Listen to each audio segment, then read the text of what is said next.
여호수아를 통해 본 아버지의 참된 역할, 여호수아를 통해서 본 아버지의 참된 역할이라는 제목을 가지고 말씀을 전하도록 하겠습니다.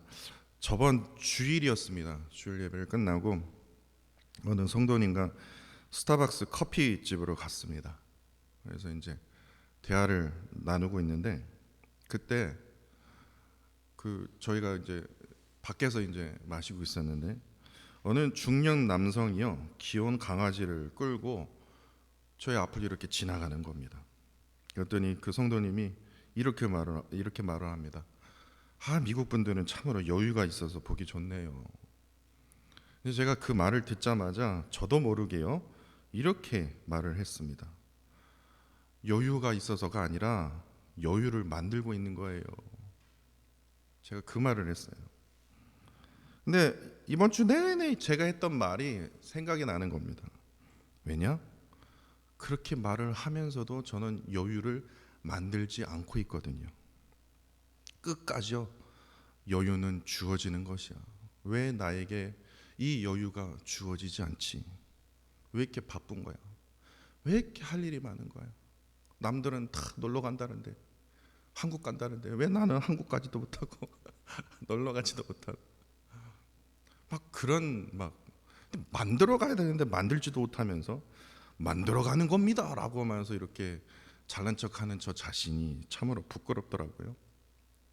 그러던 중에 저 자신을 스스로 돌아보게 하는 두 개의 글을 하나님께서 정말 신기하게도요 두 개의 책에서 저를 보게 하셨는데, 첫 번째 글이 이겁니다. 매일 아침 마시는 커피에 대한 글입니다. 저는 아침에요 커피가 없으면 못 삽니다. 커피를 안 마시면요 완전히 양치질 안 하는 것처럼 느껴질 정도로 커피를 항상 아침에는 마셔요. 근데 그 커피에 대해서 이 책에서 이렇게 말합니다. 우리가 커피를 마실 때마다 커피만 마시는 것이 아닙니다. 저는 커피만 마셨거든요. 근데 커피만 마시는 게 아니래요. 뭔 소리야? 봤더니 내 숨을 편안하게 들이마시고 내쉬는 여유를 함께 누리는 것입니다. 말 그대로 커피 한 잔의 여유.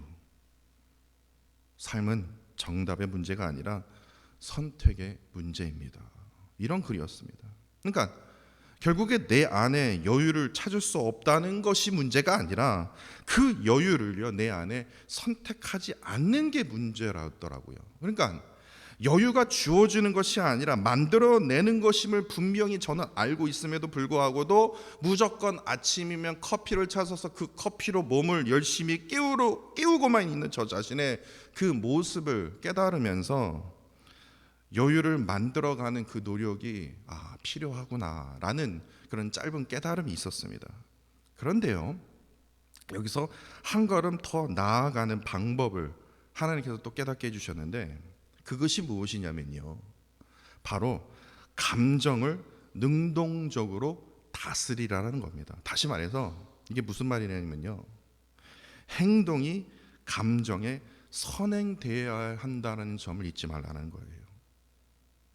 여유의 필요성을 느끼고 있다면 의도적으로 여유를 만들어 가야 된다는 거예요.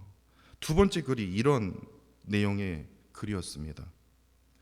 우울함을 느낄 때 가만히 있지 말고 흥겨운 노래를 부르고, 슬픔이 느껴지면 가만히 있지 말고 큰 소리로 웃어라. 아픔을 느낄 때는 두 배로 일하고, 두려움이 느끼면 가만히 있지 말고 과감하게 돌진하라. 열등감을 느낄 때는 새 옷으로 갈아입고, 무능력함이 느껴지면 지난 날의 성공을 기억하라. 가난함을 느낄 때는 다가올 부를 생각하고, 삶의 무의미하게 느껴지면 내 목표를 되새기라. 이제 나는 내 감정의 지배자가 되리라 라는 글이었어요. 그러니까 이 글을 통해서 우리가 깨닫게 되는 것은 감정에만 이끌려 사지 말라라는 거예요. 행동으로 뭐예요? 감정을, 지금 내 안에 느끼는 감정을 어떻게 합니까? 바꾸라라는 거예요. 다시 말해서 내 감정의 지배자가 되어 우울할 때 있지 않습니까? 불안할 때 있지 않습니까? 두렵고 화가 나고 외롭고 절망하고 긴장하고 스트레스 받는 이 모든 이 부정적인 이 감정들의 이 구덩이에서 빠져나오기 위해서는 가만히 있으면 시간이 지나가면 자연스럽게 그냥 없어지는 것이 아니라 행동이 먼저 뭐예요? 선행돼야 된다는 거예요. 그 누가 모릅니까? 이렇게 말할 수 있지 않습니까? 근데 여기서 더 중요한 것이 있어요. 하나님 그러면 저도 압니다. 근데 어떤 행동을 말하는 겁니까?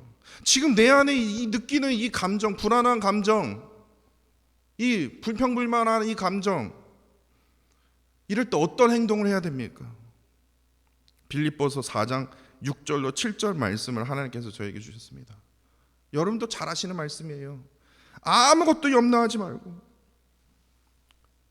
그거 불안한 그런 느낌이 오냐? 염려하지 마. 그럼 어떻게 해야 돼요, 하나님? 모든 일에 기도와 간구다. 가만히 있지 마. 기도해, 간구해.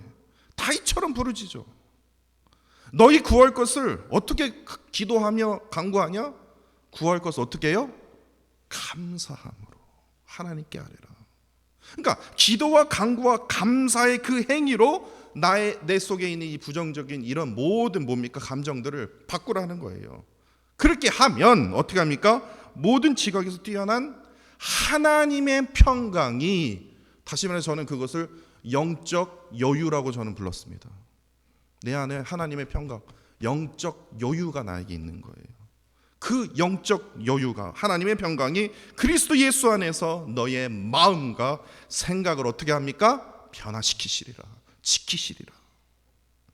그렇게 하면 하나님의 평강으로 얻어지는 그 영적 여유가 세상이 주는 모든 부정적인 이 감정들의 그 구덩이에서 빠져나올 수 있도록 하나님께서 이끌어 주신다는 거예요. 그렇기 때문에 세상이 주는 모든 부정적인 감정들로 우리가 사로잡히지 말아야 된다는 거예요. 뭘로요? 하나님의 평강으로. 영적 여유를 누리는 게 너무 중요하다라는 거예요. 그 여유를 여러분들 이렇게 부정적으로 생각하시면 안 됩니다. 그런데 오해하지 마세요.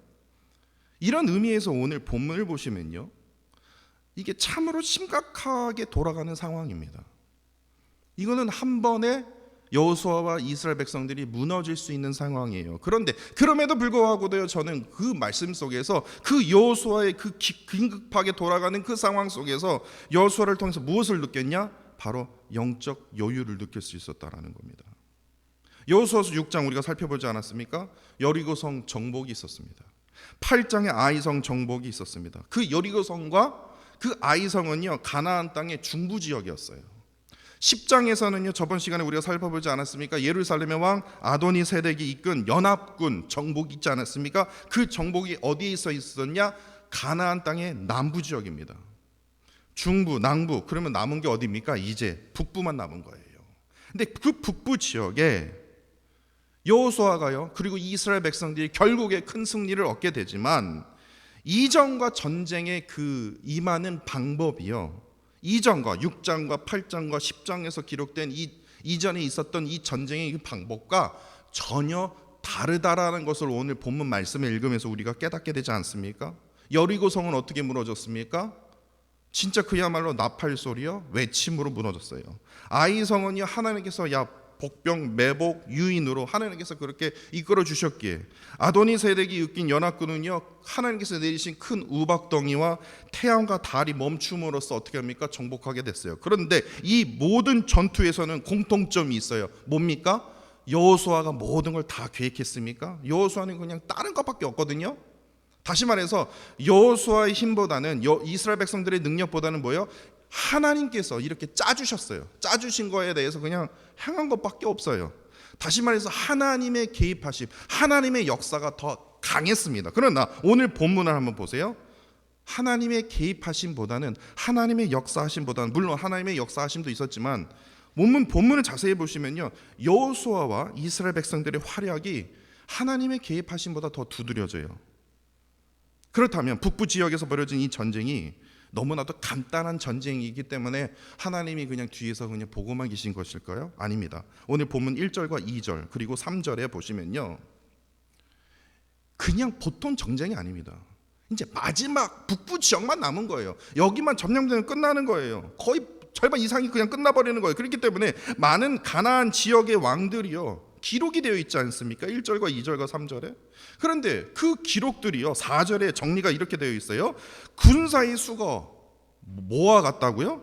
해변의 수많은 모래와 같을 뿐만 아니라, 인구만 많은 뿐만 아니라, 군사들만 많은 뿐만 아니라 그들이 가져온 말과 병거가 심히 많았다고 기록하고 있다라는 거예요. 이제는 여기가 마지노선이다. 이제는 우리 여기서 끝장을 해야 된다. 안 하면 우리 끝난다. 이러한 마음으로 가나안 땅의 모든 왕들이 모인 거예요. 마지막 전투인 만큼 엄청나게 힘겨운 전투일 것임을 우리가 1절과 4절만 보면요, 1절부터 4절만 보면요, 야, 이거 쉽지 않겠다라는 생각이 들어요. 그런데 7절을 자세히 보세요. 전쟁이 너무나 쉽게 끝나는 겁니다. 이거 생각보다 너무 간단하네. 아니, 수많은 모래알 같다는데, 그럼 얘네들이 좀 군사 훈련이 잘 안 됐나 보네. 근데 아니, 말과 병거가 심히 많았다니까요. 군사 훈련이 잘 돼 있다라는 거예요. 그런데 7절을 보시면 전쟁이 너무나 쉽게 끝나는데, 얼마나 쉽게 끝났는지, 이전에 하나님께서 무슨 태양을 멈추고 달을 멈추고 우박을 내리는 게 아니라 무슨 좀 전략적인 어떤 그런 방법을 제시하는 게 뭐라고 되어 있습니까? 더군다나 하나님께서 명령하신 거니, 야, 전쟁에서 이길 건데 이기면 야, 말 그 다리랑 그 다음에 병거 다 불태워라. 그 말씀밖에 안 하셨거든요. 그 말은 네가 알아서 싸워라, 그 얘기예요. 근데 여호수아가 어떻게 합니까? 여호수아와 이스라엘 백성이 어떻게 합니까? 매복을 합니까? 소리를 지릅니까? 아니면 어디서 뒤통수를 칩니까? 아니면 군사를 둘러나놨습니까? 아니면 그러한 기록이 있냐고요. 뭐예요? 그냥 기습이에요. 그냥 만나자마자 그냥 공격한 거예요. 시작! 공격! 끝!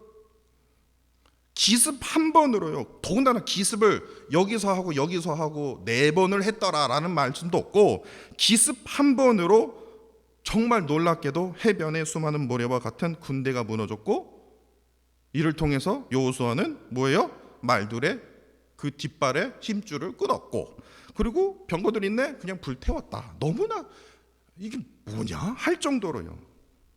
1절과 5절까지만 봐도 막 긴장감이 막 차오릅니다. 왜냐? 야, 이거 쉽지 않겠다. 이거 희생이 엄청 크겠는데? 그런데 7절을 보니까 우리의 생각과 너무나 다르게 그냥 기습 한 번으로 그냥 전쟁이 끝나버린 거예요. 그렇다면 여기서 우리가 물을 수밖에 없는 질문이 이거예요. 어떻게 해서 이렇게 놀라운 결과를 이룰 수 있었을까요? 그 비밀이 바로 오늘 본문 15절에 그렇게 기록이 되어 있습니다. 15절이 답이에요. 뭡니까? 여호와께서 그 종 모세에게, 아니 지금 여호수아 때인데 뭔 모세를 얘기하냐? 그게 정답이기 때문에, 이게 중요하기 때문에 지금 기록을 한 거예요. 어떻게 이렇게 놀라운 결과를 얻을 수 있었냐? 그 종 모세에게 명령하신 것을 모세는 여호수아에게 명령을 했고, 여호수아는 그대로 행하여 여호와께서 모세에게 명령하신 모든 것을 하나도 행하지 아니한 것이 없었더라. 그냥 뭐예요? 여호수아는 말씀대로 행한 것밖에 없어요.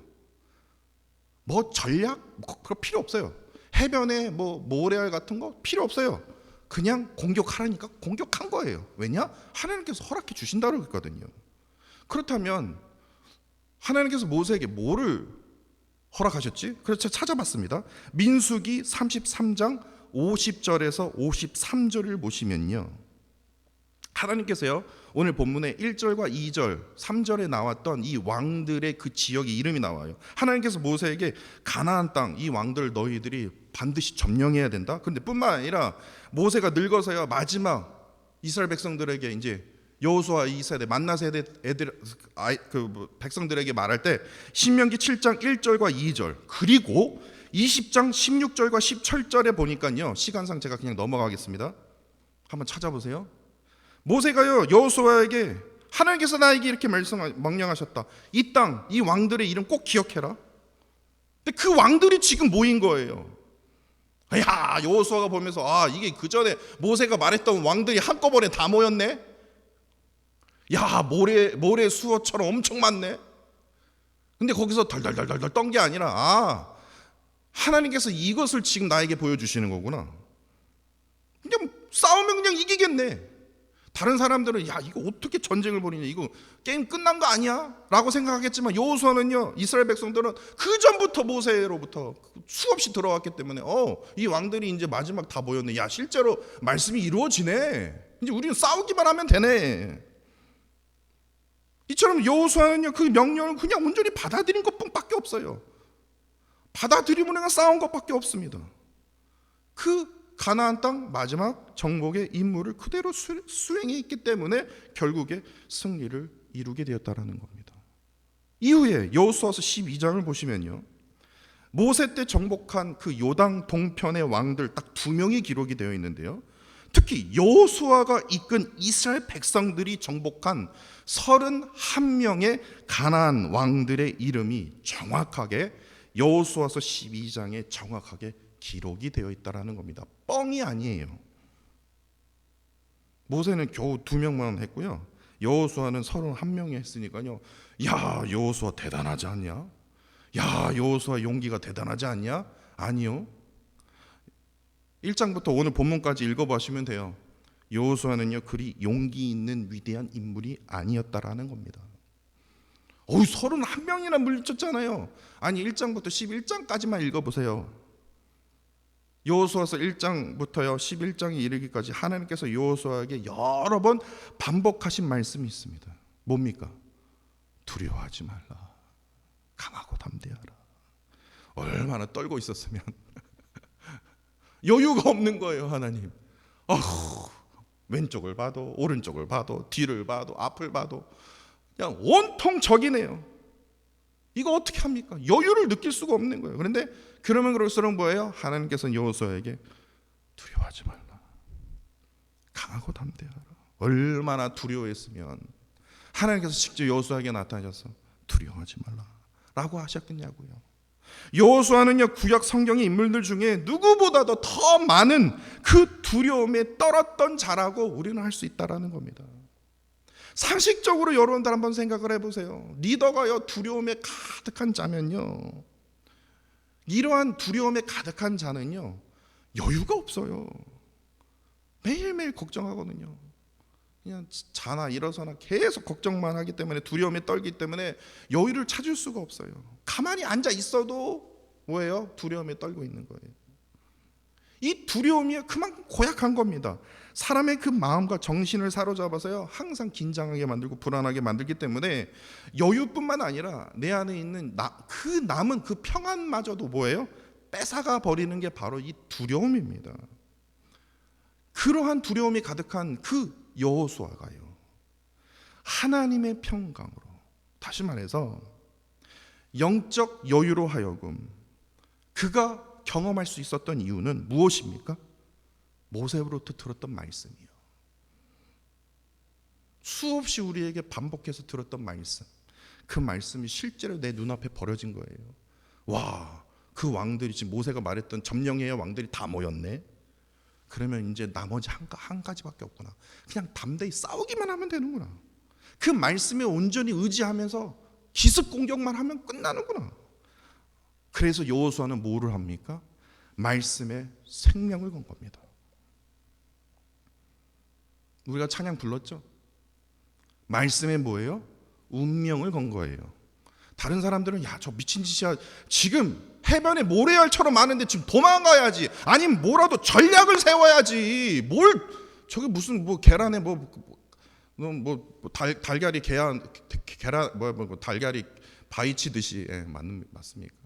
그러한 결과라니까요. 말도 안 되는 전쟁인데 아무런 준비 없이 전략도 없이 그냥 기습? 그런데요 여호수아는요 이미 하나님께서 모세로부터 나에게 말씀해 주신 것이기 때문에 여호수아는 그 말씀에 생명을 걸었다는 거예요. 운명을 걸었기 때문에 그가 영적 여유로 하여금 놀라운 승리의 기쁨을 얻게 된다는 거예요. 기습 공격해서 거기서 승리를 얻었더라 아니라 땅 끝까지 쫓아간 거예요. 한번 본문을 잘 보세요. 그 지역에서만 이긴 게 아니라 끝까지 죽이러 아주 땅 끝까지 쫓아간다는 거. 그만큼 여유가 있었다라는 거예요. 야야 쫓아가지 마 이러다가 큰일 난다. 뭐 어때요? 그냥 끝까지 쫓아갈게요. 아주 그냥 끝장을 내버릴게요.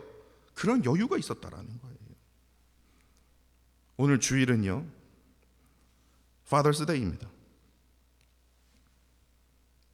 제가 어느 인터넷에 보니까 그러더라고요.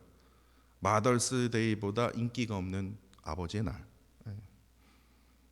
그 아마존 이렇게 보면요, Father's Day 기프트 이렇게 딱 보면요, 되게 웃겨요. 하여튼 뭐 전구부터 시작해갖고 막 이렇게 막 스크루 드라이버, 야 아버지한테 선물할 게 그거밖에 없나? Mother's Day면요, 막 그냥 막 이거 뭐 목걸이 뭐 반지부터 해갖고 막 엄청 많은데요. 아버지는요, 그야말로 뭐 제일 좋은 게 소파 뭐 그런 거 있더라고요. 예. 야, 딱 그것만 봐도 아마존 오늘 한번 보세요. 앱으로 한번 보세요. 야, 이게 참 아버지가 참 불쌍하구나. 아버지의 날인데요, 이 아버지의 날을요, 전 좀 특별하게 여러분들이 기억해 주셨으면 좋겠습니다. 아버지의 역할과 중요성을요, 다시 한번 이렇게 생각하고 또 돌아보게 되는 그러한 날이었으면 좋겠습니다. 왜 그렇습니까? 우리가 반드시 기억해야 할 것은요, 아버지는요, 이거는 무슨 뭐 크리스천뿐만 아니라 세상 사람들도 다 아는 거예요. 가족의 뭡니까? 가족의 뭡니까? 저 가족의 쓸데없는 사람이에요. 이게 아니라 가족의 기둥입니다. 아버지는요, 가족이 걸어가야 할 방향을 제시하는 아주 중요한 존재라는 겁니다. 왜 가정이 힘든 줄 아십니까? 왜 가정이 무너지는 줄 아십니까? 아버지가 기둥의 역할을 못하기 때문이고, 아버지가 이 가족이 걸어가야 할 방향을 바르게 잡아주지 못했기 때문에 가정이 무너지는 거예요. 아이들이 아픈 거예요. 아이들이 벗어나는 거예요. 그만큼 아버지의 역할이 참으로 중요하다라는 거예요. 저는 솔직히 말하면 뭐 마더스데이도 중요하지만요, 저는 솔직히 이 아버지 날이가 어머니의 날이 좀 바꿔야 된다고 생각합니다. 예. 너무 이거 가부장적인 목사님 아니야? 뭐 저 그런 사람 아닙니다. 사실 아버지 자체가요, 여호수아처럼요, 제가 아버지 돼 보니까요, 두려움과 걱정으로 가득 차일 수밖에 없어요. 저는 지금도 기억합니다. 2012년 9월 21일 이른 아침에 새벽이요, 우리 첫째 딸 예나가 딱 뱃속에서 딱 나오는데요, 저한테 의사가 가위를 주더라고요. 정신이 없는데 탯줄을 자르래요. 저 태어나서 진짜 눈으로 처음으로 탯줄을 봤습니다. 자르래요. 근데 그 와중에 제가 무슨 생각이 든 줄 아십니까? 탯줄을 자르면서, 하나님, 이 귀한 딸을 주셔서 너무 감사합니다. 저 우리 가정에 정말 귀한 딸을 하나님 허락해 주셨군요.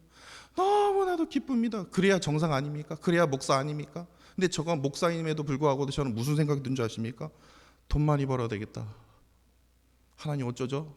돈은 없는데요. 돈 많이 벌어야 되겠다. 진짜예요. 하나님 아신다니까요. 저 진짜 그래요. 하나님, 저 돈 많이 벌어야 돼요. 이거 어떻게 해요? 저 지금 이 돈 가지고 어떻게 생활을 합니까? 아버지 자체가 그러더라고요. 가족을 위한 책임감, 생계를 위한 그 노력, 자녀들의 그 미래에 대한 염려 등등 끊이지가 않아요. 정말 그 가정 안에서 벌어질 수 있는 그 모든 부분에서 아버지가 느끼는 이 부담감이요, 참으로 큽니다. 그거 아셔야 돼요. 제 남편은 아무 생각이 없이 사는 것 같은데 그게 아니라 엄청 커요. 오늘 본문의 여호수아처럼 똑같다니까요. 두려워요. 두려워한 거 생각 없이 사는 것 같아도요, 두려워하고 있다니까요. 그러나 오늘 본문 말씀에 그 여호수아처럼요, 하나님의 말씀에 의지함으로, 의지할 때만이 그 두려움을 이길 수 있는 거예요. 하나님의 말씀을 의지할 때만이 내 안에 뭡니까? 여유를 찾을 수 있는 거예요. 영적 여유를 말합니다. 특별히 오늘 이 시간 이 자리에 있는 모든 아버지들, 또 온라인에서 지금 예배를 드리고 있는 우리 아버지들을 위해서 이 시간 말씀드립니다.